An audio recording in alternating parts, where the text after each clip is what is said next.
Pemirsa, pelaksanaan sistem penerimaan murid baru atau SPMB jenjang sekolah menengah pertama SMP resmi dimulai Senin 22 Juni 2026.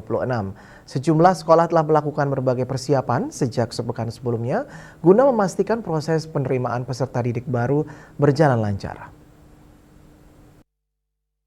Kepala SMP Negeri 3 Denpasar, Ninengah Sujani mengatakan seluruh kebutuhan pendukung telah dipersiapkan, mulai dari pemasangan baliho informasi, perangkat komputer, jaringan internet hingga kesiapan ruang pelayanan di aula sekolah.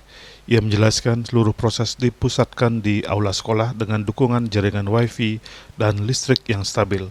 Pihaknya juga berkoordinasi dengan PLN untuk memastikan tidak terjadi gangguan. Selain sarana dan prasarana, sekolah juga memastikan kesiapan sumber daya manusia dengan mempelajari petunjuk teknis juknis pelaksanaan SPMB agar seluruh tahapan berjalan sesuai ketentuan. Menurut Sujani, potensi kendala yang paling diantisipasi selama pelaksanaan SPMB adalah gangguan jaringan internet maupun listrik. Namun pihak sekolah telah menyiapkan langkah-langkah antisipasi sehingga pelayanan kepada masyarakat dapat tetap berjalan optimal. Kami SMP 3 Denpasar sudah menyiapkan dari seminggu yang lalu bahkan dari baliho yang ada di luar, kemudian juga perangkat-perangkat serta internet.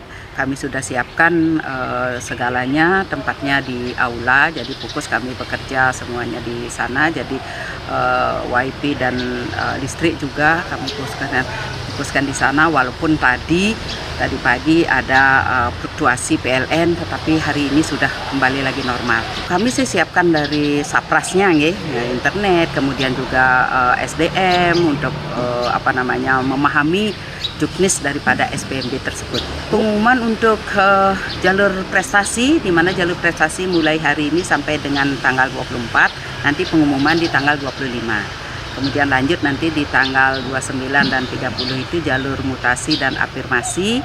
Kemudian lanjut nanti di tanggal 1 sampai dengan tanggal 4 Juli itu adalah jalur domisili. Harapannya berjalan lancar sesuai dengan juknis yang sudah diturunkan, jadi hanya itu saja. Ia berharap pelaksanaan SPMB tahun ini dapat berjalan lancar dan seluruh prosesnya sesuai dengan potensi teknis yang telah ditetapkan. Bunga dan Kadek Putra, Bali TV.